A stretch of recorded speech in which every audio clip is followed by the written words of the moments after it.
Yo everyone, how's it going? We're gonna be playing Tsukihime for the 4th time today. Once again, make sure you guys subscribe if you want to keep up with my playthrough. We're currently on the Arcueid Route. Last time, some crazy stuff happened, and yeah, well, we're just gonna hop basically straight back into it. Story is just starting to get pretty juicy now, which I'm very happy about. So we're gonna load memory 3 and keep going on. Don't tell me you want to be your shield so you can get this guy. Yeah, that's my original intent, but after talking to you, I've changed my mind. You see, at first I thought you were someone from the church. Ooh, the church, huh? So I thought you might have information about the location of the enemy, but you turned out to be a perfectly ordinary person. Didn't even know about vampires, let alone the location of the enemy's coffin. So they have to find a coffin? Yeah, come to think of it, there's no way they'd send an exorcist to a Far East secular country like this one. I guess I didn't put enough thought into this. Yo, Imakun? Balls? What about balls? What's going on? What's up, what's up? I legit just started. I was spending way too much time doing other stuff before stream, so didn't start till now. I love them. You love what? The balls? Yeah. Very good, indeed. Thanks a lot. A conversation derails and I'm feeling a little left out. I don't follow you at all, Arcueid. Hold on for a moment. Let's see. Should I explain this? With that, Arcueid's gaze begins drifting. He doesn't seem used to holding a conversation. Don't worry about it and just explain everything about the current situation. I don't understand any of this, but I might be able to see the general gist of things. Really? Thanks, Shiki. You don't have to thank me, just keep talking. Arcueid nods obediently. Basically, the vampire currently in this town is an old-style vampire. He himself reigns as the Lord and releases the dead he made into the city. Oh no. Sounded like dead apostles. By doing so, he increases his power bit by bit. He's a typical vampire in that he drains the blood of humans and those humans become vampires themselves. He's not very powerful right now, as he doesn't have many dead serving him, but as the victims increase, so does his power. It would be best to destroy the main body before that happens, but I haven't found where he sleeps yet. He's hidden so well right now, I can't even feel his presence. That's because he's not just a weak enemy, probably. He's probably some sort of crazy overpowered enemy. Even so, it's easy to take care of things once I find it. But I don't have any clues whatsoever, so I had no choice but to walk around town during the day to investigate. But then I suddenly got attacked by a passing killer, and now I'm temporarily weaker than the enemy vampire. Arcueid shoots me a cold look. Guess she wants to say something to the passing killer. I see. I kind of understand the situation now. So in other words, some evil monsters are based in this town, and you're here to eliminate them. Since you didn't know where they were, you went looking for them, and that's when I killed you. So now you're weak and hiding out while you recover. Is that about right? To put it simply, I think so. Then next is the main topic. You casually call yourself a vampire, but I still don't really understand that term. It's obvious you're not human. That much I can see, but I don't have get the feeling that you're a vampire either. That's true. I'm a little different from the type of vampire you know about. Indeed, I hadn't considered that vampires even exist at all, let alone a vampire like you. So that makes you different. Arcueid thinks. I suppose it might be helpful to teach you a bit about us. Alright. Then the first period lessons will begin. Vampires 101. Nice, nice. Okay, but what's the Vampires 101? You're an amateur at this, so we have to start with the basics, right? That's why I'm going to start teaching from the very beginning. Ooh, lore. I do like me some good spicy lore. Okay, whatever, just keep it short. Well, I'll try my best. It really does seem like she's not used to talking. Well, we've got lots of time, so for now, I guess I'll listen to Arcueid's Arcueid without complaint.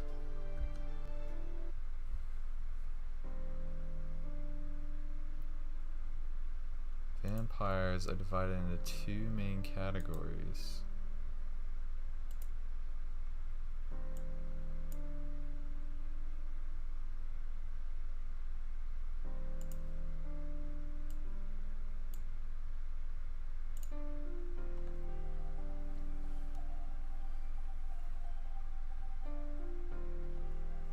Oh, wait a second.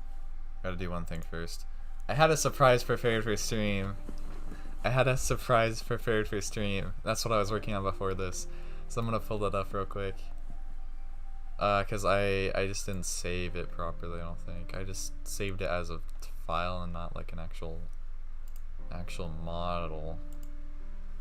Save as, there we go.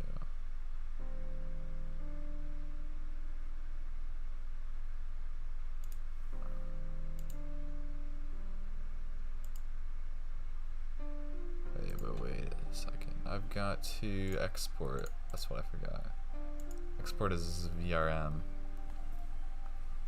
I've got a little surprise for you guys. It's probably not gonna be the most accurate.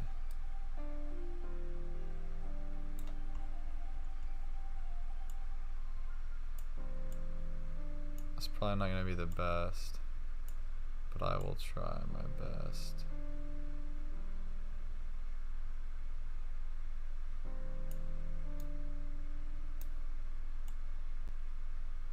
Reductions.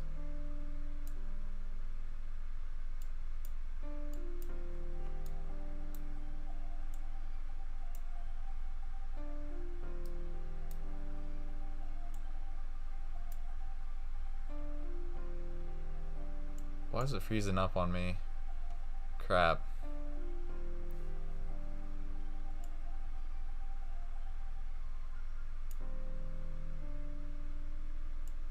Come on. Don't freeze up on me now.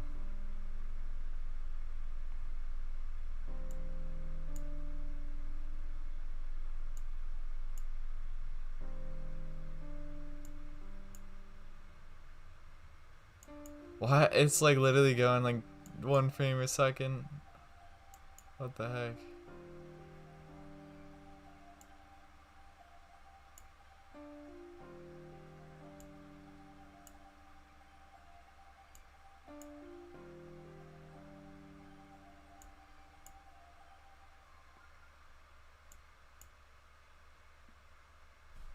There we go, okay.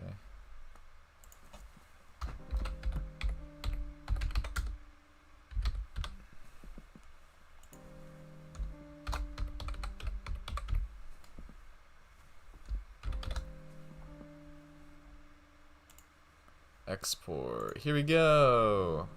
It's gonna be here in 1 second.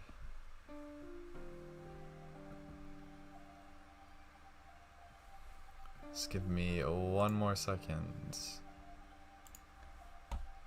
And now, add avatar. Add avatar. Look who it is. Look who it is. Look who it is. Arcueid playing Tsukihime. Yes, yes. This is as close as I could get to making a model for her, basically. I've made an imitation Echidna model also, so, but this one's a little bit more accurate, I guess, to Arcueid, so I guess I'll use this while we're playing the game. So It'll be fun, definitely. Definitely very fun. Okay. Vampire 101 time. It's your teacher, Arcueid.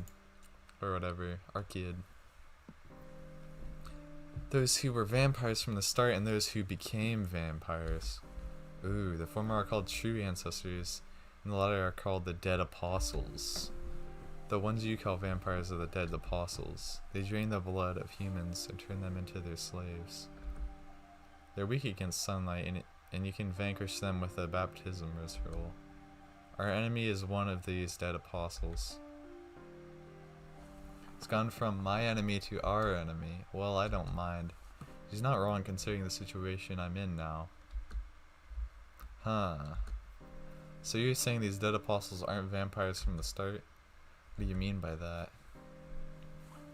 Dead apostles were once humans. They've attained immortality through magic, or had their blood sucked by one of the true ancestors. Either way, the ones that become vampires become immortal, even though it's imperfect immortality. Those who were vampires from the beginning, and humans who became vampires. What is this? I get the feeling that there's some kind of huge contradiction to all of this. Feels like some important fundamental is missing somewhere in this theory. Hey Shiki, how much do you know about vampire folklore? Let's see, just the usual stuff. They suck the blood of virgins. They can bind people just by looking at them, and they can turn into mist and wolves. Just the usual stuff you hear about. Yeah, that's pretty much all true. They drain the blood of virgins because one's blood cells are more pure before one has exchanged bodily fluids with others. That makes virgins more suitable for repairing the vampire's own degenerating genes. Ah, yes, indeed. The dead apostles, the ones that become vampires, have imperfect immortality. Since they become immortal, they won't die from old age. However, they need to replenish their energy frequently or they'll disappear. All living creatures need nutrients to be able to move, right? It's the same thing, it's just that vampires don't die from age as long as they take in nutrients. The dead apostles suck blood because they need it to stay alive. Immortality is a strain on their originally human bodies. The genes that compose their bodies are different. When they become vampires, they begin to degenerate at an incredible rate. To make up for that, they must drain the blood of others in order to absorb genetic information and stabilize their own bodies. For vampire, drinking blood is not like eating, but it's like the minimum requirement for them to continue to exist. This sounds complex and long. I can't follow the logic, but Arcueid nonetheless continues speaking. So, moving on. The ability to bind someone with just a look is a type of mystic eyes. Ooh, they have mystic eyes also. Eyes and words are both common types of magic circuits. So there are many vampires who have mystic eyes. We usually possess the mystic eyes of enchantment. Okay. We don't enchant people by looking at them, rather we enchant those who look into our eyes. A powerful vampire using mystic eyes can impose his own will onto the brain of another and completely dominate their thoughts. But the mystic eyes of a dead apostle doesn't have that much power.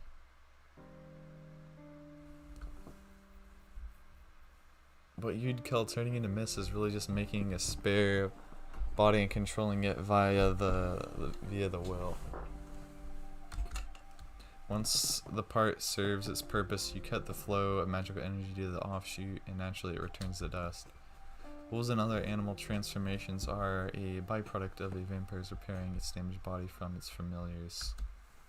For a vampire living a long time, stabilizing their bodies with normal lives is not sufficient. Humans are not fundamentally powerful animals, so it's more effective to repair one's body by absorbing beasts. As such, they surpass the human species in this respect. Vampires who repair their own bodies with beasts can return those beasts to their previous forms and use them as familiars when they need to. From what I've heard, There is even a 1,000-year-old vampire whose body is made up entirely of familiars. They say he contains 666 beasts within his body. Something like that anyway. That seems kinda familiar, huh? I think Arcueid's a little bit too wrapped in her own speech. To be honest, I'm not finding this world easy to understand. Yeah, that's about it. It's just explanation of the very basics, but now do you know what a vampire is? Well, I suppose. The reality of Arcueid being a vampire begins to feel harder and harder to accept. Now it's my turn. Actually, there's something important I've forgotten to ask you. What? You're not going to learn anything from me. I'm not a vampire or anything, I'm just an ordinary student. Huh. Let me ask you this, Shiki. How exactly did you kill me? Huh? I'm asking about the method you used. I'm resistant against stuff like runes and kabla, but those don't work on me. The only thing I'm not resistant against is magic I've yet to experience, which is probably limited to the ancient Shinto in this country and the treasures in South America. No, not even those could kill me that much. Answer me, Shiki. What kind of occult artifact did you use to incapacitate me to that degree? Occult artifact? What's that? Catalyst which stores ideas and history. Geez, you've got sacred treasures in this country too, don't you? Usually something like staffs and swords, jewels and masks. Conceptual weapons that can be used against nature itself. Come on, Shiki. Are you sure you're not someone from one of those fields? What field? I told you I'm just a student. I don't know anything. That's a lie. There's no way a human who's not even a magus can hurt me. Are you hiding something from me, Shiki? It gives me an angry cat-like stare. But even she looks at me like that. I'm not hiding anything. Oh, wait. Actually, there's one thing. I'm not sure it's relevant, but Arcueid is still staring at me. It doesn't seem like I'll be able to keep quiet about it. Alright, I'll tell you, but how should I put this? I can't see these. I can see these lines that can be used to cut things. Huh? Oh. She's stunned. She should be. Normally, I don't think anyone would believe a story like this. What do you mean? She had asked in a serious tone. She's not exactly normal. I should have known she would defy my expectations in a good way. I mean, I see these lines where things can be cut. Living things, the ground, anything touchable. It's like a black line. And I can cut things clean when let anything sharp go through it. Does that mean anything to you? It's convenient to be able to cut steel with a knife and all, but it's not like I can cut it anywhere I like. I can only cut things where I can see the lines. And when I cut you, well, you can cut a girl's skin with just a knife, right? Arcueid's eyes were serious and she glances at me. Those wild eyes that I've only seen once before. Gaze that could stop my breathing. I see. I thought the mystic eyes of death perception only existed in fairy tales. Sheesh. Mystic eyes of death perception. But I guess there's someone who can use them. A mutated monster like you. What? I don't think a vampire can call me a monster. Monster is a monster. There isn't anyone even amongst us with mystic eyes that can see the death of things. I see the death of things? Arcueid nods affirmation with an inimical gaze. The circuit must have opened your eyes. Shiki. Were you born with eyes like that? No. They became like this a long time ago, but I wasn't born with them. Then you must have had at least one near-death experience at some point, right? What? It's true. 8 years ago I had gotten into an accident where I almost died. Just as I suspected. You had the latent ability, but that must have been the trigger, the mystic eyes of death perception.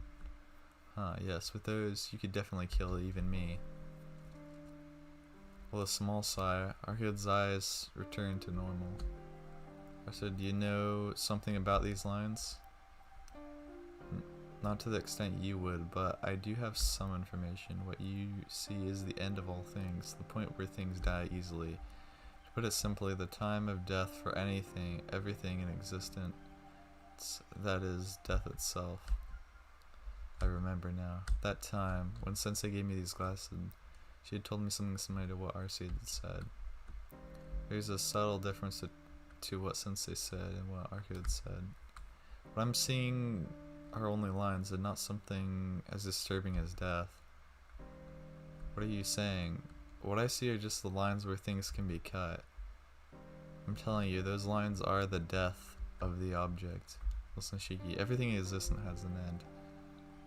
There are differences to when, but it's an end nonetheless. Death does not arrive. It is already contained within the object at its creation, and it's bound to happen someday. This is what is called the principle of causality. You've heard that before, right? As long as something has an origin, it must have an end. When it will end is determined from its beginning, the so-called time of death. So it already exists from the beginning. It's not impossible for one to see it with their eyes, given that they can comprehend the concept of a time of death, and they have the appropriate circuit in their brain and eyes. That's the truth behind those lines you see. It's nothing more than the general concept, but if I were to theorize, I would say that they are the weakest parts of the joints between the molecules in something, or perhaps a predestined switch within the genetic makeup that activates the death of that object. But that doesn't really make sense. I can't see them, so I can't say for sure, but the lines aren't all you can see, are they? I would think there would be points more than lines. Ah, that's right. When I first saw Arcueid, when I wasn't myself, when I took off my glasses, I could see the usual scribbles and black points where the scribbles seemed to flow from. There were. It only happened at one time, but definitely. I saw black points. There were several on your body, and the black lines flowed between them, joining them up. If I had to make an analogy, I would say they were like blood vessels. I see the lines where things die easily, and death itself, huh? I'm surprised you've stayed alive up until now like this. You must have a very tranquil heart, Shiki. It says this philosophically. In my own way, I understand what she's saying, but I don't want to believe any of it. What? There's no way that sort of thing exists, let alone being able to see it. Well, you are seeing it. Usually when you cut living being's neck, they die. This means it stops because you've cut it.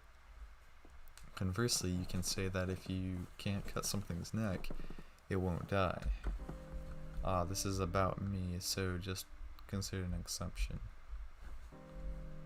But in your case, you can ignore the cause, even against that which is immune to all external effects. You kill first. What is killed then becomes dead. Yes, interesting. It's not that it... I wonder if that's kind of similar to how gay Bolg works, where it like is reverses cause and effect, is how they put it, where like it reverses the order in which cause and effect happens, so the effect happens before the cause, is how that would basically be. Something like that. You stop the object and the result, it is cut. See, what else can I do but call you a monster? You may just call them lines along which something can be cut, but those eyes are more special than those possessed by any other user of supernatural power in history. You Shiki have the eyes that can kill anything, just like death itself.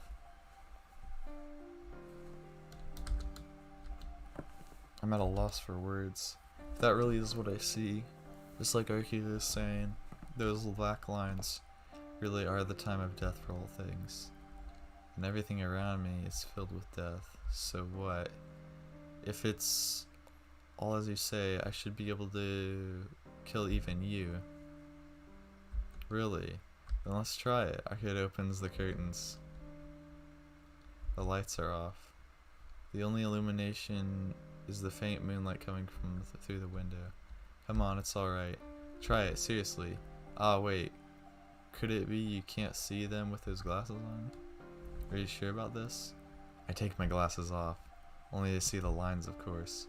At the same time, the room begins to writhe with the black lines. Outside the window, the moon is white. They're difficult to see in the daytime due to the strong sunlight, but under the faint moonlight, I can even see the glow coming from the lines. Amidst them, the lines on Arcueid's body are very thin. If I don't concentrate, I lose sight of them altogether. Ah. If I hadn't been killed by you, I don't think you'd be able to see any at all. But right now you can probably see them.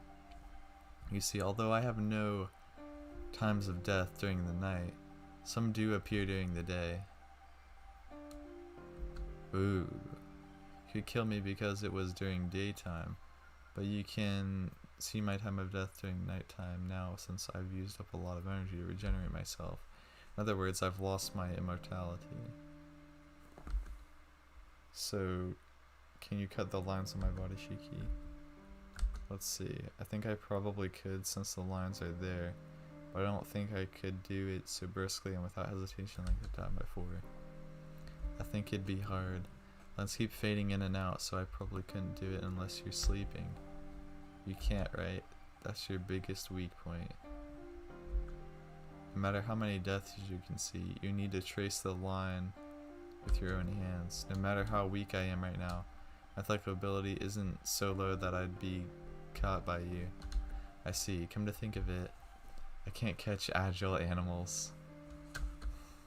That means I can't touch their bodies. In other words, even if I can see its lines, I can't kill anything that moves. Oh, I feel a stab of pain run through my head. Looking at the lines gives me a headache just like it did when I was a child. I put on my glasses and the world returns to normal. Yes, yes. Arcueid is staring intently at me. What? Is there something else? No, that's not it. You can't see the lines if you put those glasses on? Yeah, I got them from someone a long time ago, when my eyes first became like this. I'm only using the lenses now. But thanks to them I can lead a normal life. Yes, I see. No matter how strong a mind you may have, your only choices when faced with death all the time would be to put out your eyes or go mad. Saying that, Arcueid comes closer. Hey, can I take a look at them? No, these are important to me. I'm not handing them over to you. Come on, I'm not going to break them. I'm just going to look at them. Arcueid creeps closer with the feeling that she wouldn't be adverse to getting them by force.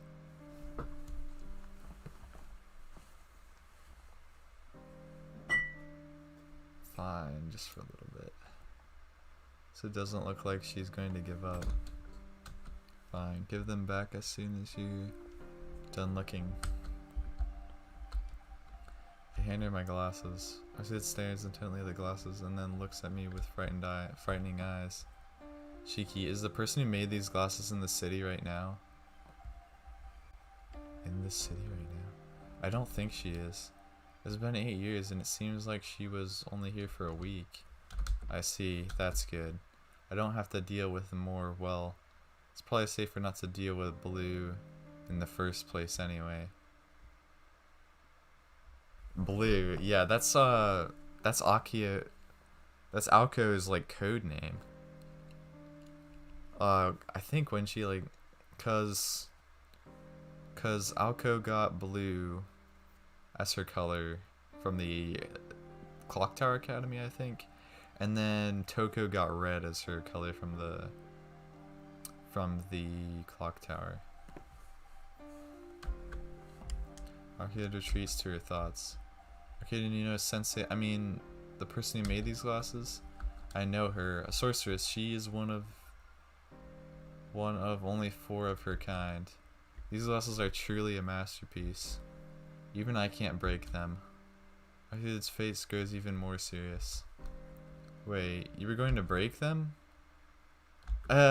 Did I say that part out loud? I knew it. You were going to break them after all. I received the glasses from Arcueid. Jeez. You're the one who just said I couldn't stay sane without these glasses. You want me to go crazy. That's not what I meant. I just didn't like how you treasured them so much. Hey, listen here. Jeez. Somebody please tell me how a mind like yours works. It's true my memories of Sensei are precious to me, but more importantly, I can't live without them. If I were to see the lines 24 hours a day, I'd think I'd die from a headache before I went mad. Huh. I suppose there must be a strain on your brain from being able to see death. Yeah, there's definitely some kind of reason for those eyes of yours, but this is all I can tell you for now. If I get the chance later, I'll go over it in a little more detail. It's alright, I'm not into long stories anyway. Is that so? Personally, I enjoy talking to other people. Arcueid gives a carefree laugh. It really does seem like she enjoys doing nothing more than talking. Night descends. Arcueid sits on the bed as we both stare absent-mindedly at the clock. It's past 4 in the morning. About an hour until dawn. Just one more hour. Nothing out of the ordinary has happened up till now. And Arcueid shows no signs of tension.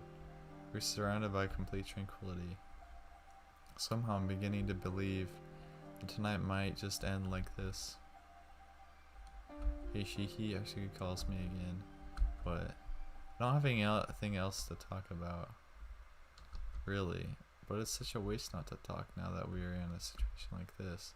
Listen, how many hours do you think I've had to put up with your nonsense talking? 6 hours. That makes me more tired than keeping watch. So it gives a dissatisfied glare. That's right. For some reason Arcueid has been talking to me for 6 hours straight. I told her she should sleep if she was feeling weak, but she replied with, "It's more fun to talk," so in the end, we ended up facing each other and talking the whole time. I just don't know what she's thinking. Top things off, I'm hungry. Come to think of it, my last meal was breakfast, so I haven't eaten anything for a whole day. Bruh. This dude doesn't eat anything. Why don't you eat something if you're hungry? We're in a fancy hotel after all, so you can call room service. It's okay, I'd lose my sense of tension if I filled my stomach now. More importantly, shouldn't you be getting something to eat? We can, but you aren't sleeping, so you should at least get something to eat. If you're not going to eat, then neither am I. Normal food is meaningful in its own way, but I was born to eat by myself. Normal food, there's nothing normal about or special about. Ah, wait. Arcueid is a vampire. I suppose to her food would mean drinking someone's blood. Or is there, I guess being a vampire, you wouldn't usually consume much except blood. She doesn't look like it, but Arcueid is a vampire. She says vampires need the blood of humans to survive. Then just how many people has she drained blood from and how many people has she killed before? Just take a quick glance at her face. I can't imagine, even though I know she's a vampire for some reason, I can't imagine her sucking anyone's blood. What? Is there something on my face? She meets my gaze and I quickly look away. She continues to stare at me and then gives me a laugh of comprehension. Are you curious? About what? About how many people I've sucked blood from? Her cheeks completely read my mind. Arcueid's smile grows even wider and I don't like it. Well, of course I'm curious. I'm helping you, so if I don't know, I won't have any idea about when you might have a change of heart and try to attack me. That would really be a problem. I see, Arcueid says. Well then, here's a question. How many people's blood have I sucked so far? She bounces lightly up from the bed and walks over to the window. How many people? That's... Sue gives a cheerful smile and silently looks in my direction with an air of delight. Damn it, it's obvious that she's trying to provoke me. Fine, I'll answer. Let's see, it has to be in the hundreds? Sorry, you're off. Then in the thousands? Nope, that's wrong too. He laughs like it's so funny. Somehow this feels really frustrating. Damn, then well, I doubt it's the case, but in the tens? That's wrong too. Oh really? Tens, hundreds, thousands? Do you really see me as that sort of person? That's so mean. That would make me indiscriminate. Am I wrong? Vampires are discriminate, aren't they? You know, humans get hungry merely by being alive. And when it's a matter of life and death for you, you wouldn't be picky either. Yes, that's true, but I haven't tasted blood these last 800 years. 800 years. Sheesh. Nor have I ever killed an ordinary human. Huh? Wait, is that true? It's the truth. After all, I'm afraid of sucking blood. Huh? Afraid of sucking blood? You gotta be kidding, right? A vampire that's afraid of sucking blood. Why? Suppose I'm a coward. That's why I'm a failure as a vampire. Arcueid grumbles. She looks up the night sky from the window. She stays like that for a long time, continuing to look at the sky. Her white back looks vague, hazed over as if she was merely an illusion. I see a failure, a whisper, and I feel relieved.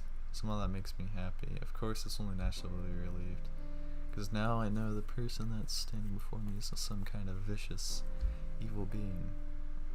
For now, if I whether believe what she says, I won't just be killed by her at random. So I'm safe. I'm safe, but I feel like that's not the only reason I'm relieved.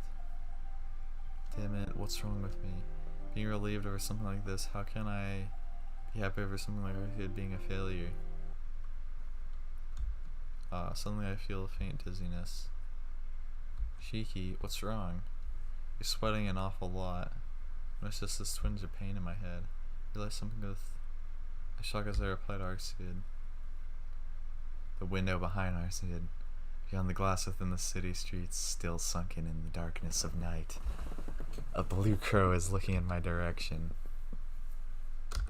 I can do no more than stare at this dim figure through the window.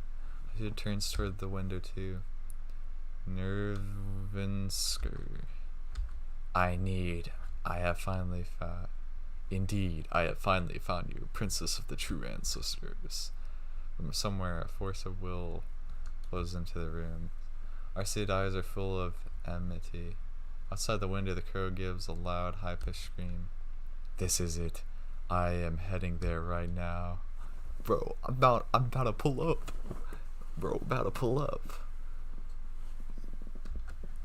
All that remains is the dark of night and the white moon. Suddenly, boom! The heavy noise of the room shakes violently. To be even more precise, the entire hotel shook from that impact. What the hell? I get up from the bed. Arcueid is silent, biting her lips with a vexed expression. Arcueid, that's shaking just now. She doesn't answer. Say something. That was an earthquake, wasn't it? If I had to guess, it felt more like someone had driven a large dump truck into the hotel lobby at full speed. It was that kind of impact. Arcueid, she doesn't answer. If I listen closely, I can hear noises from downstairs. Arcueid's face is grave. It says she was powerless right now. That's probably why she's not saying anything. Only time passes by. 2 minutes. It's been 2 minutes after the impact, but the hotel is awfully quiet. Arcueid remains silent and still, just biting her lip as if withstanding something. I can see a trail of red slowly flowing down from her lip. Arcueid, is she worried? Frustrated? She remains still, almost as if bracing herself, bearing with something. She said she wouldn't leave the room. Then, what am I here for? Ooh. I'll stay on the side from the moon now. Keep watch. I'm gonna stay with her. As long as I stay is unable to move, blindly going outside would be dangerous. Gripping the knife in one hand, I hold my breath. Sid is silent too. She looks like she's being careful of what's around her. The floor below is being noisy. Perhaps the shock woke the guests and maybe they're complaining to the hotel people. It's still 4 in the morning, but even so the noise is as loud as that of a festival. Even that falls silent a few minutes later. The noise disappears. A sickening silence. The lights go out. At the same time, the sound of countless things hitting the floor. Are you prepared, Shiki? Arcueid whispers in the dark. Prepared for what? Don't even have to ask her.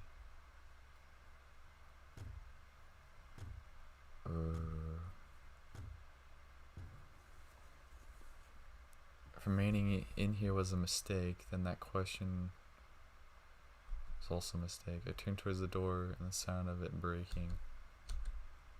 No sound escapes from my mouth. As I turn, bright white teeth fill my vision. Like a giant maw capable of consuming me whole. Somehow I am able to calmly tell it's just the jaws of a shark.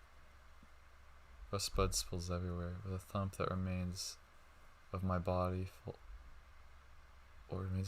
falls to the floor. What falls is my head. Everything below my face has been consumed in one bite. That is the last scene I ever see. End?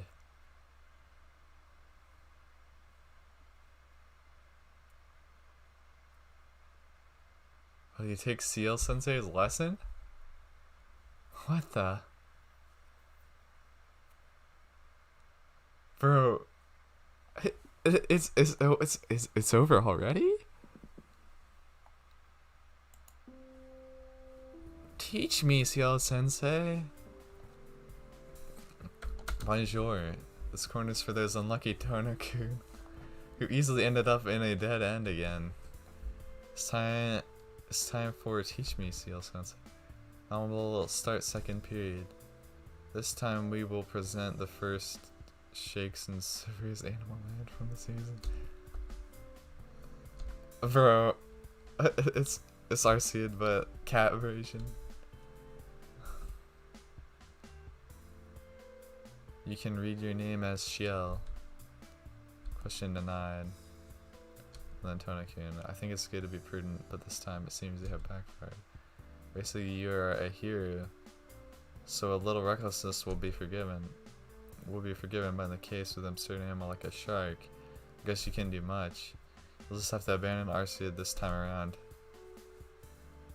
Hey, I don't want to hear that from Shiel. Abandon her. Yeah, no violence. Anyhow, please prepare yourself to explore the hotel alone. Inside you'll find a whole animal kingdom. As representative primates, let's share the feast what we've got.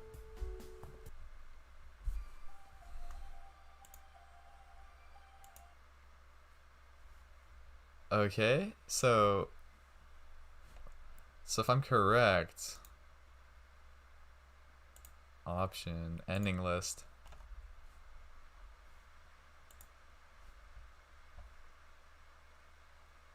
Wait, so it doesn't count that. Well, I guess it's a dead end, I guess. That's funny. Okay. Well, we can proceed to the next choice. Press the next choice. This is what I'm supposed to do, pretty much. But just for a little bit. That's what I did. And then press the next choice.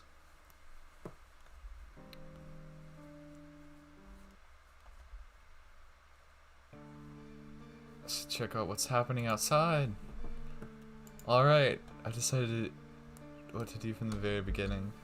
Take the knife out of my pocket and walk up to the door. I didn't know that you could, like, choose a dead end is what I kind of get. That's kind of weird. Shiki, I'm going to check things out. Don't leave this room until I come back. I step out into the hallway, shaking Arcueid's look, as she wants to say something. No one is in the hallway. I couldn't hear from inside, but the hallway is noisy. It's not that this floor is noisy, but the noise is coming from beneath my feet. Some kind of ruckus on the floor below. I can hear the noise of many people talking. Suppose the impact just woke the guests and complaining of the hotel. Some ocean waves. My fingers gripping the knife feel numb. Chill runs over the back of my neck. There's something near my temple. Pain emerges from the back of my eyes. During it, I walk down the hallway. It hurts. My eyes hurt. My head grows heavy. I feel drifting sensation like I'm about to collapse right here. Oh shoot. Crazy, crazy. Crazy, crazy. Also, I gotta check one thing real quick.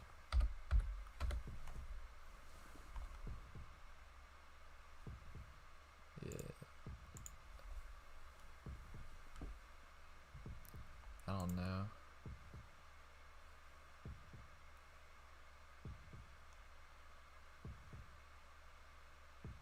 I guess he was off for the night, maybe? I don't know if I see Mom Lady. Yeah, I know what this is. Without a doubt, this is the feeling I get right before I collapse from anemia. It hurts. It hurts. Unable to withstand it any longer, I remove my glasses. I can see the elevator. The long hallway. Must be more than 10 meters from here to the elevator. And then, with the ding-dong, the elevator comes up to the 11th floor. I can see the lines on the elevator door. No, they are too dense. They look almost pitch black. Door opens. A small steel box opens. Inside the box, crammed in the point of overflowing, is human flesh. Inside the steel box called an elevator, the red meat of humans is ground and pushed in. Inside, two black dogs are vigorously feasting away on something. What? I stop breathing. And my brain was just froze. My lungs stop as well.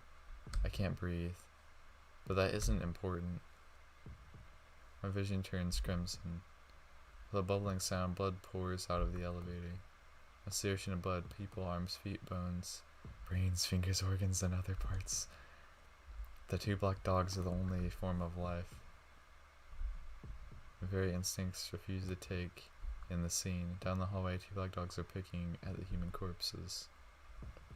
If I listen carefully, I can still hear sounds coming from downstairs.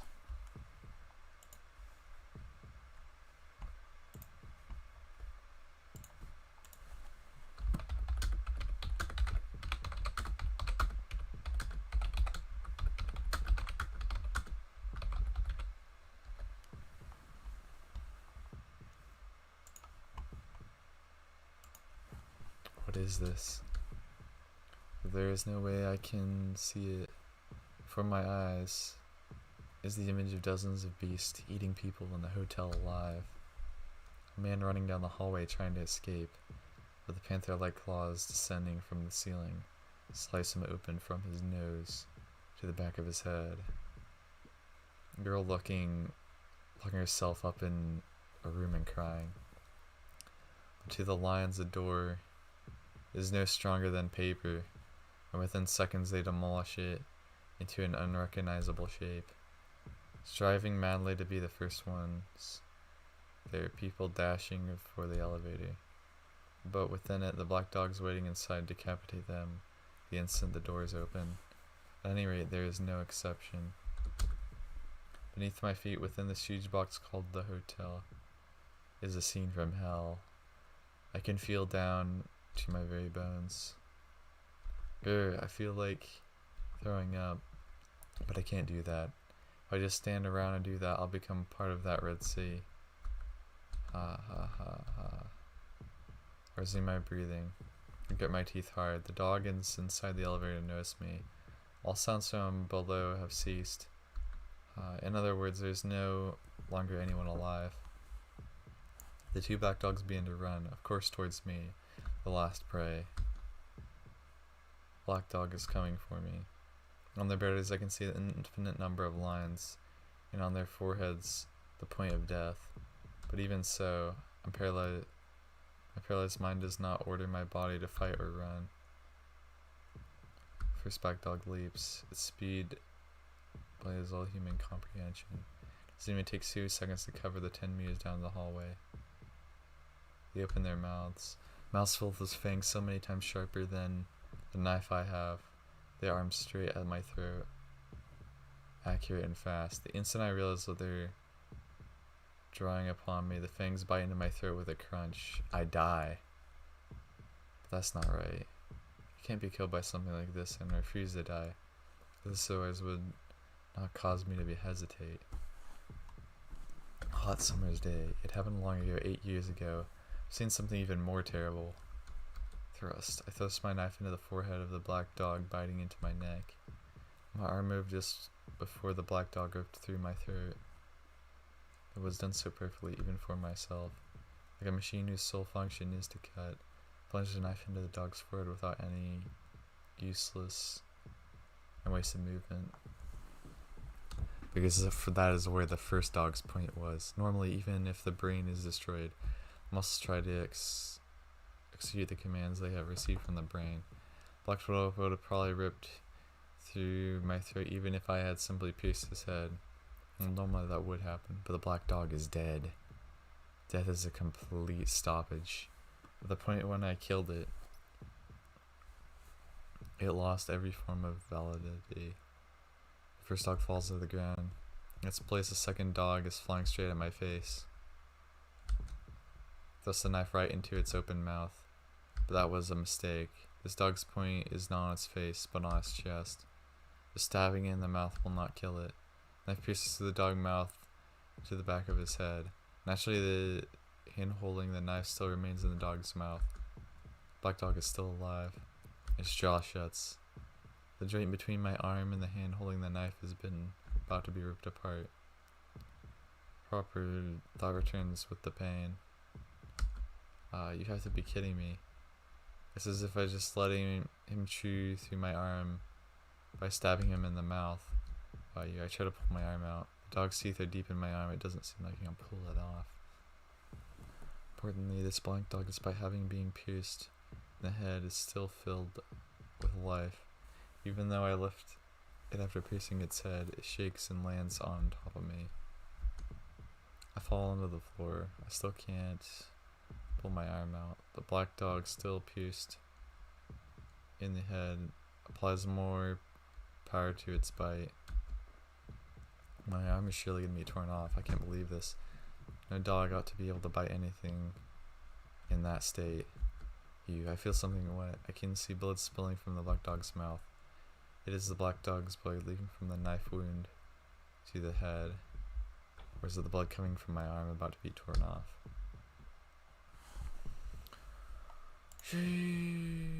Sheesh. My head is too messed up to be feeling the pain, so it isn't the big deal which one it is. Let go. I try to wrestle away from the black dog that's finally touched my arm. I can't escape. I can't run away. If I want to escape, I have no choice but to kill it. But how? The hand is biting off as one holding the knife. I'm on the ground even supposed to do, so I did pull my hand out. The very next instant, the black dog's mouth will be free to bite through my throat. It's okay, calm down, Shiki. First off, you have to examine the situation well, and then think calmly about it. It's the kind of thinking you've always kept. In that case, I can do something. For example, there's plenty of lines on the back of its head. I can see the black point on its chest. The way to survive is awfully simple, but I have my doubts about executing this plan. No matter how savage and evil a creature is, do something like kill a panting and gasping creature that's so alive, this close to me, is something I'm hesitant to do. The pressure on my arm increases. My entire arm is surely going to be ripped off with this strike, but even so, I can't seem to do something so cruel. bulbs drips onto my face. Going down my forehead, it drips into my eyes. Crimson darkness soaks into the back of my eyes. Red. My consciousness sways and then is gone. Whoa. But even so, I can't bring myself to kill a living creature. What hypocrisy. You killed something much bigger than a mere dog. Yes, that's right. But that time I was different. I wasn't sane when it was Arcueid. Even when I killed the other black dog some moment ago, that was unrelated to my will. But right now, this is very much my own will. Didn't Sensei say, Shiki? Use this power according to your own will and no one else's. That's why, as myself right now, I could never take life for granted. That too is hypocrisy, because long ago you... It's a nightmare from my childhood. See, what are you waiting for? It was a hot summer's day. Kill or be killed. Before my eyes, the soaked shadow of a boy. You've already... hot red blood on my hands. Haven't you killed someone once before? Has he? I thrust. I don't pull, but rather thrust deeper in the black dog's head. I can hear its yelping right in front of me. I think the black dog is crying out. With my arm in its mouth, it could not properly cry, but it's crying anyway. I'm sure that's how much it must hurt. I don't care. I plunge the knife deeper along with my arm. Without a sound, the blade of the knife punctures out the back of the dog's head, as if the dog has grown a horn. Having split the skull, I easily slash through its skin. Blood and brains spray out as the knife completely emerges from the back of the head. Also, the hand gripping the knife travels completely through. Even so, the black dog is still alive. It's the only thing I have to do. I reach around with my other hand. Peeling the knife from my blood-drenched fingers, I grip the knife with my free hand. Just like that, I thrust to the point in the black dog's chest.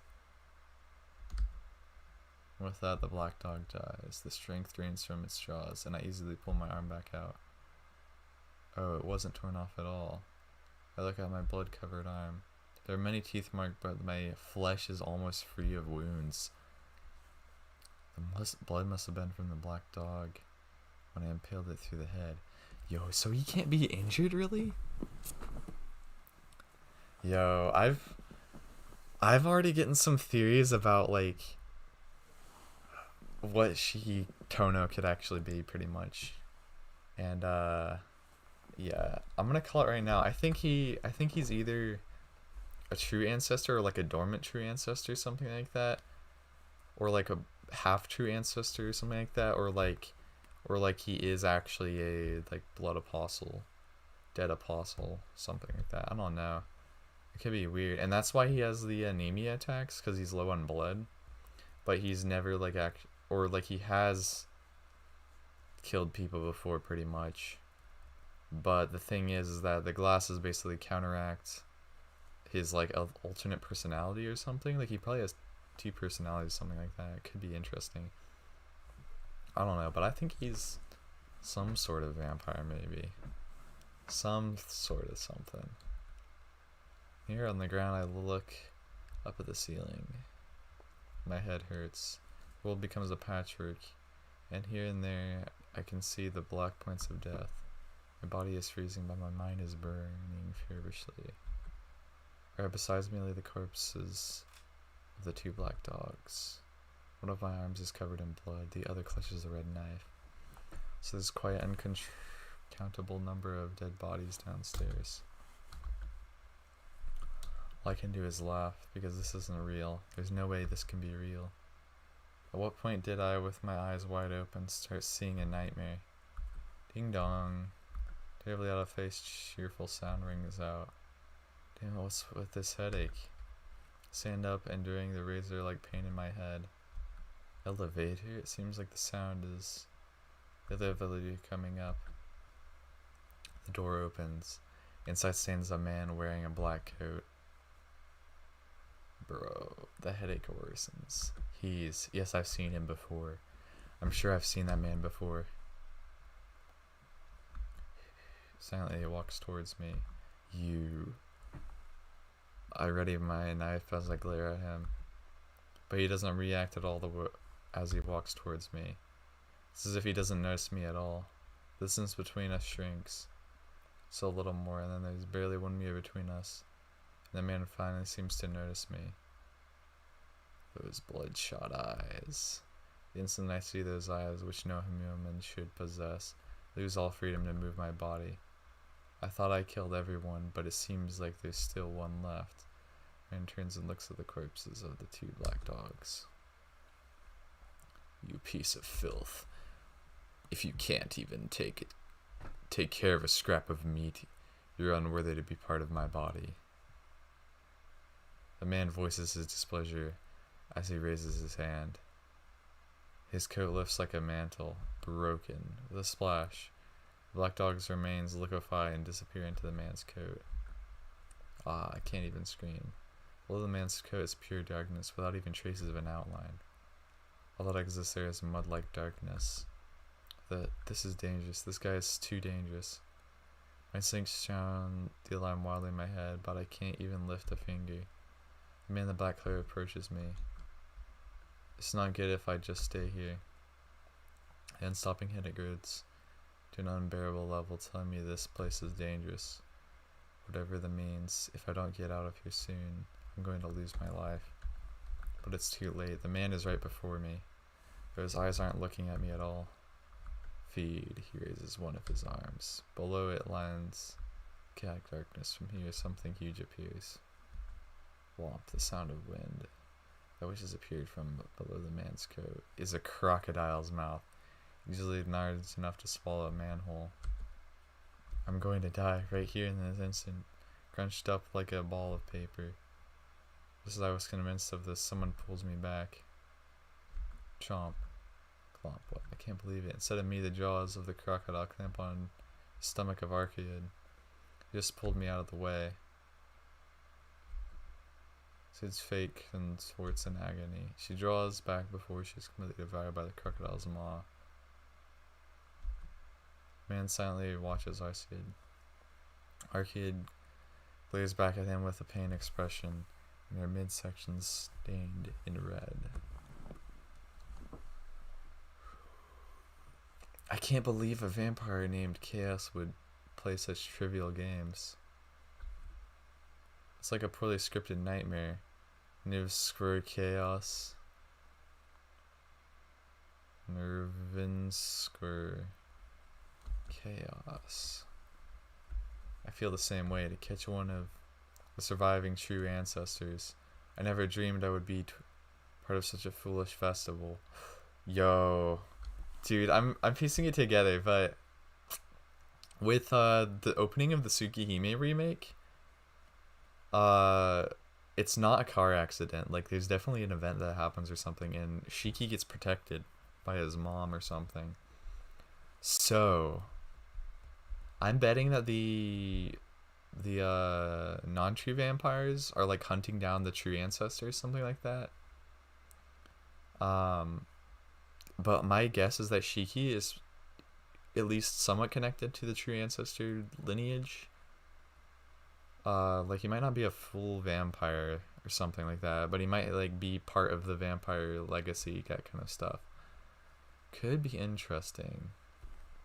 And they sent Shiki away to hide him away, and basically reported that he was dead, pretty much, so he wouldn't be found out by the other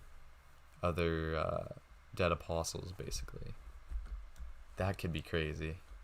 This is a nightmare for me too. The man called Nervinsker quietly lowers his arm. The coat returns to its former position and the crocodile's mouth disappears underneath. The man only looks at Arcueid. It's as if he's not concerned at all about me standing behind her with my knife raised. What's going on? I've heard that the previous executor could not even scratch you. What kind of mistake is this? Right now your presence is exceedingly weak, even weaker than a mere member of the dead. Were you attacked by the church before I arrived, Arcueid Brunsted?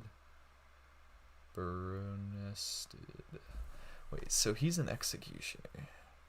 So I guess they are hunting down the true ancestors. So it's kind of like a multi-sided hunt, if you know what I mean. That's kind of cool. Arcueid says nothing. The man fixes his emotionless stare on her. I don't understand. There are only a limited number of conceptual weapons capable of harming you. Only people in possession of those are the church assassins. I don't think that the Bureau Agency would dispatch anyone this far east. The man narrows his eyes slightly as he turns around. Either way, this is the most fortunate for me. I shall not ask why you have been weakened. All I'm going to do is claim your head while I have a chance of winning. I hold up my knife prepared for his attack, but if I openly stated that he was going to take your head, the man now disappears towards the elevator. It seems by his claim the man in the black coat is now leaving the hallway for the elevator. Huh? Now I've got absolutely no idea what's going on. About that man, the two dogs who attacked me, the nightmare-like reality of the attack, so tell none of it. Shiki actually leans on me. It's a terrible wound. Though her stomach stopped bleeding, her face is scrunched up in pain. Happened mere seconds ago. The wound she got from protecting me from that man. Why did you? Yes, I underestimated him slightly. I thought I could help you and then dodge him, but you did really well, Shiki. I guess the wound I got from you wasn't so trifling after all. Sid's face twisted in pain, turns a small jerking smile. I can't watch her any longer. The wound she got was from protecting me, and the reason she got it was because of me too. There is no place for that stupid smile of hers. Sid leans onto me and lightly closes her eyes. Well, don't close your eyes, you idiot. Get a hold of yourself. Vampire can't die at night, right? Well, that's true, but it seems like I'm at my limit. What? Sorry, but could you take me back to my room? Sid's weight falls on me. Hold on. If she dies, I'll... Hey, I call out to Arcueid, who's quietly closed her eyes. And then, Z's. I can hear her heavily breathing in her sleep. Shouldn't have bothered worrying. Arcueid is only sleeping. Telling me to take her back to her room like that. How selfish of her. Really was selfish of her, but there's no helping it in this situation.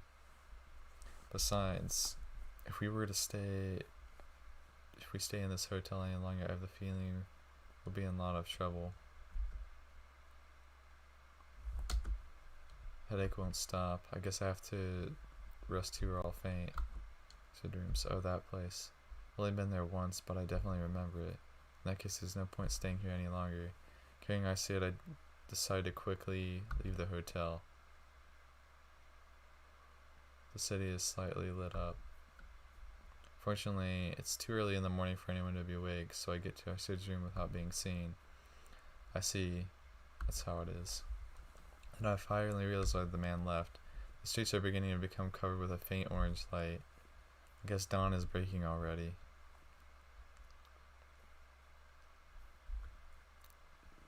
The Black Beast 2, Day 4, October 24th, Sunday.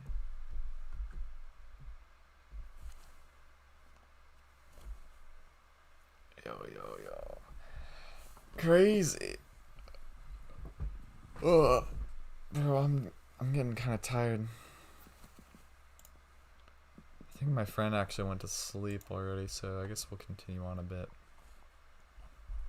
I'm interested to see what's going on in the room, you know. Back then I was only worried about Arcueid, so I didn't really notice it. But looking at it now, her room is completely ordinary. She even has a newspaper subscription. What's that all about? I grumble as I put the sleeping Arcueid on her bed. Take a deep breath as I sit on the floor. It's almost 6 o'clock in the morning. The sky outside the window is brightening, but heavily laden with clouds, right? I should close the curtains. I spring my tired body and stand up. Close the curtains and sit back down again. Thud. So I myself Strength drains from my knees and I collapse on the floor, and it seems like I'm exhausted too. It's pitiful, but I can't even stand. When I think of it, I spent all last night talking with Arcueid. I didn't eat for more than a day. In addition, even though I put my glasses on, I still have a headache. My brain is ringing with this headache. I said, I wonder if her wound is alright. Her bleeding has stopped, and she is someone who regenerates after being sliced apart, so maybe I don't have to worry. Wonder why. Right now I'm so exhausted that I could collapse. Yet I'm more worried about Arcueid than myself.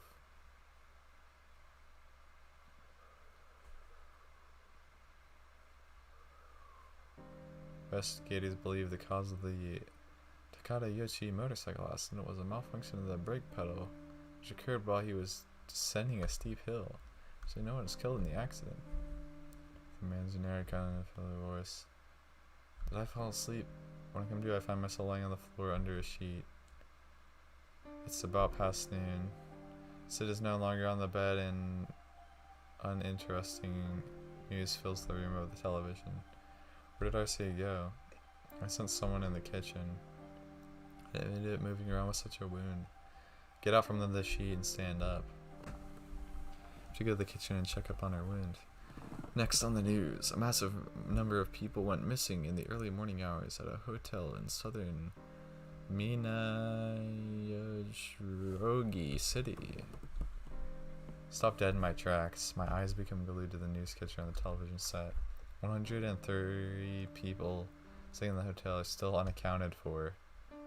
That's a lot. Furthermore, bloodstains can be seen within the hotel, and the police are beginning to suspect that they were involved in some kind of a crime. What are you saying? Bloodstains? It wasn't something that small and cute. The newspaper reads off the script with a disinterested tone. Screen switches to the scene of the hotel I stayed at earlier. Then lists the names of the 103 missing people. Of course, neither mine or Arcueid's names are on the list. Furthermore, a large amount of wild animal hair was found within the hotel. It's presumed that the hair is connected with the suspect in some way.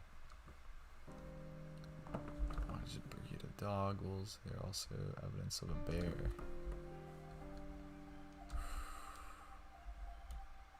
Shark bites were also reported from the scene. It's off the television set. 100 people, about 100 people back then. In just half an hour, they were all brutally killed. Unaccounted for. Can you say that when you have that much information? I understand completely. Everyone staying in the hotel was killed by those incomprehensible beasts and devoured without a trace. Resist the urge to throw up. Can't allow myself to vomit when I recall each and every event which occurred last night. Such sympathy would set me lower than Philly Pig.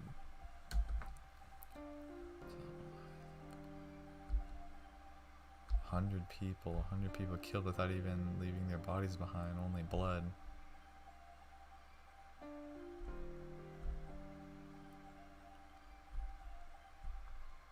It's behind everything that happened. Yes.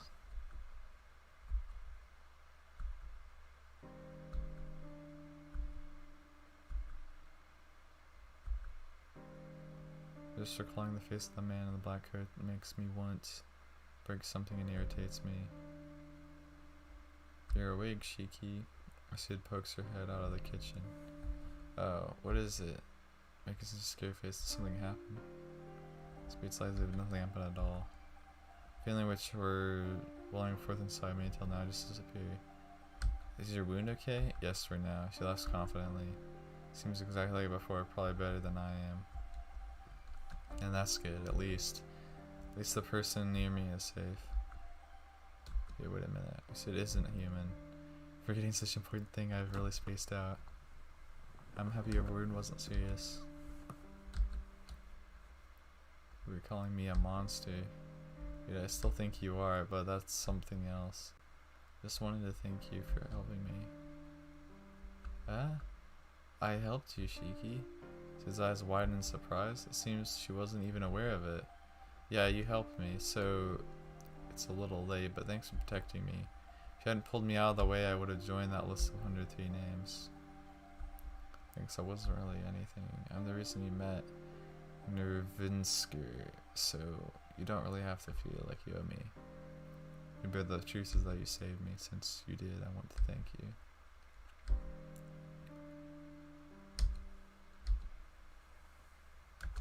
Oh, you hate me rather indebted to me.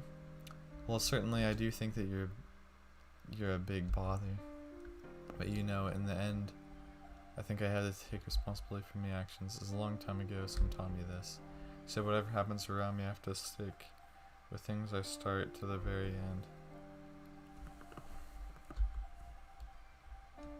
Which is why I don't hate Arcueid. It just feels like I'm involved in something pretty bothersome. I did say I needed a shield because you killed me, so I guess I don't have to apologize for involving you in such things, right? The situation isn't my own fault. Your fault, huh? I think you have bad luck, Shiki.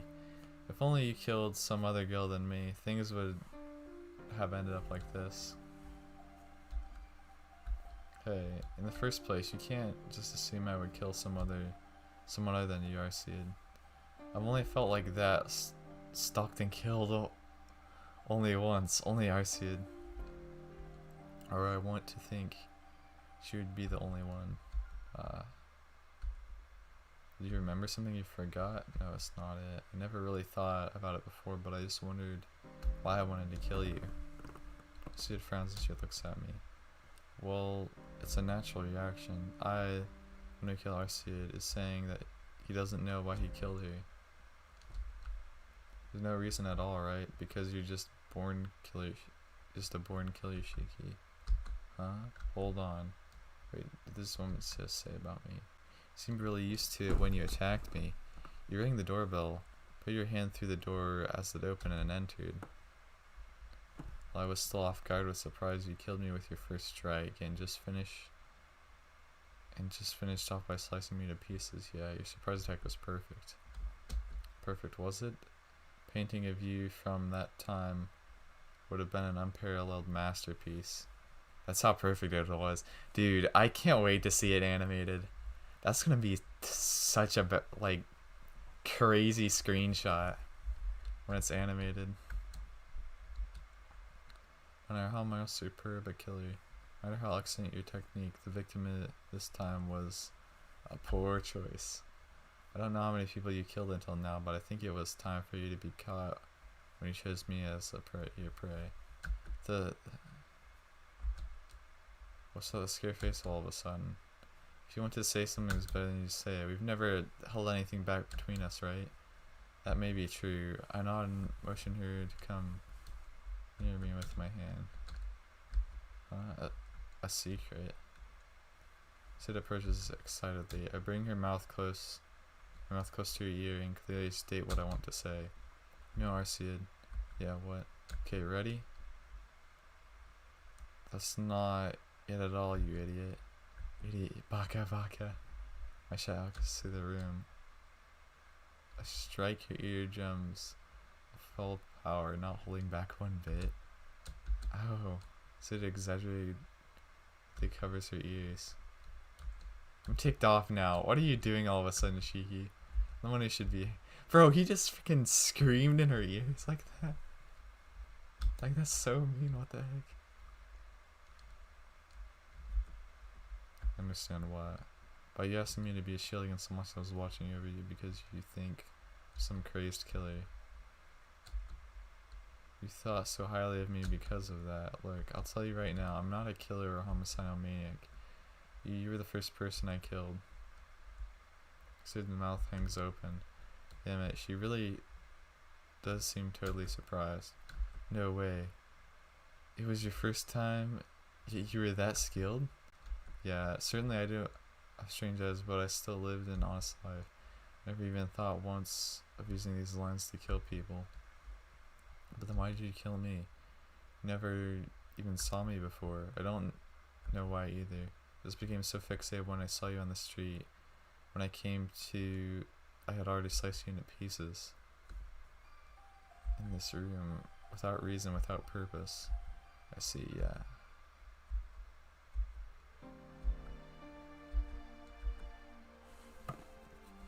I killed her with my own hands.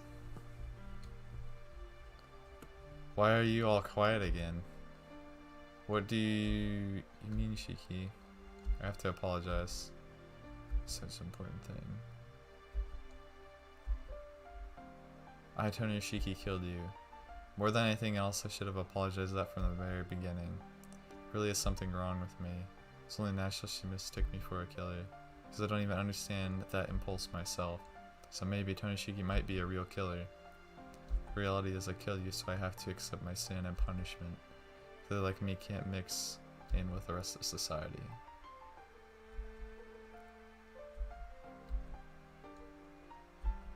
See, then you really don't understand why yourself, Shiki. Nodded silently. Then you didn't feel any enjoyment either? Yes, certainly there's killers. For whom killing is like breathing, but you are really normal, Shiki? That's right, at least I try to be. But you are incredibly normal. Then, I was the only one you wanted to kill? Yeah, other than you, I never felt like that before. So then there's no problem. You're not a killer, Shiki. She says that likely almost dismissively. I don't think you have to receive any punishment. By chance, I was the one you wanted to kill, and worse, you were equipped with this unparalleled killing technique. But lucky I'm a vampire, so no one died, right? So you don't need to be troubled so much. I don't think that you have to worry about those morals of human society. No, but still I killed someone. A dangerous person like me can't be allowed loose.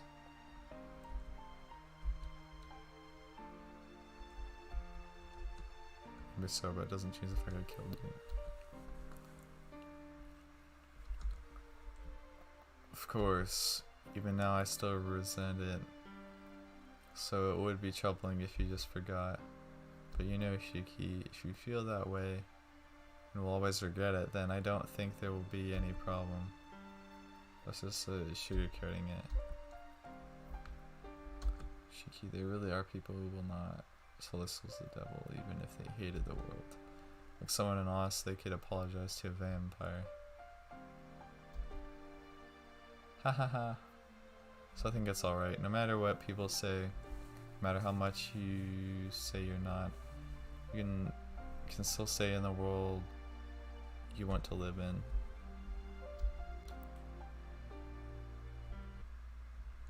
Arcueid? Come on, we have much more troublesome problem to worry about. Now that you're up, I want to talk to you now on. As she speaks, Arcueid collapses on the floor. Arcueid, I rush over to her.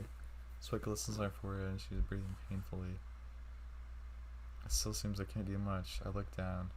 Her white top is soaked red near her stomach. Ew, that would. The effects of her texts are still lingering and I can't even heal my wounds. Close off the wound, but at least it seems like it didn't work too well. Tone is very cheerful, but I notice it has a hint of pain. Close off the wound. Is that Arcueid? So it points to something on the floor. It's brown. Its first skin looks like a donor or something. Roll of packing tape. You idiot. Who the hell uses packing tape to close off a wound? Hey, you shouldn't call people idiots all the time. I really might start thinking I am one after a while. So let me see her wound. I reach around out for her clothes, but she turns away and rolling across the floor. Don't be ridiculous. What are you going to do if it opens up again? It's fine, just leave it alone. You should stop acting stupid too. Trying to rip off a girl's clothes like this, you're worse than risky. Like I don't see you as human. So, guy or girl doesn't matter. Calm down, okay? If you die from injury, you got protecting me, I'll be feeling guilty about it forever. Whoa. She closes her mouth tightly. Seems she's a bit sulky, but I guess it's okay to look at the wound. Look at that packing tape right there. I lift up her shirt and expose her stomach. Packing tape is wrapped all around her. Really is badly done. Taking a good look, I can see blood seeping through. I'm disgusted. More than that, I'm pissed off. Throw her shirt back and pick Arcueid up. Hey, what are you doing, Shiki? I'm putting you to bed. I'd take you to the hospital, but it's not like I can do that. As carefully as possible, I placed her on the bed. Look, till I come back, don't move around. If you walk around like before, it'll just forget all about you, so be prepared for the consequences. Look around the room, as I thought. There's nothing in the first aid kit around at all. You said you were rich. Huh? Yeah, money's not a concern for me, but what about it? Hand it over. I'm going to buy some things I need to treat you. I don't know if it'll work on you, but I'll have to treat you the same way I would treat an injured person.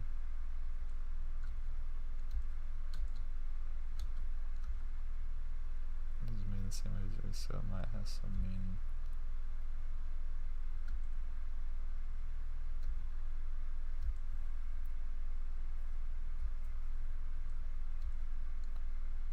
That's a really absurd order.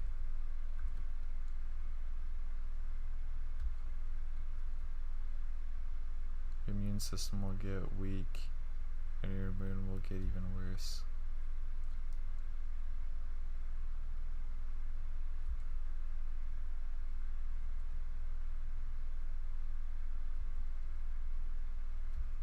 Okay, I'll do that, Shiki.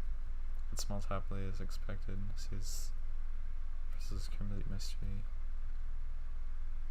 Because you're reliable, Shiki. Say nothing and hold out my hand. Pulls out her wallet out of her skirt and hands it to me. I'll be right back. Bro, she just hands him the whole wallet. Turn away from Arcueid and head out of the room. Go outside and notice something in the kitchen. Food. On the table is something less than a meal. More like food. Something that less like food and more like ingredients, you might say. It's something which appears edible. This is why she was in the kitchen. Baka. Just need regular food. Getting very irritated.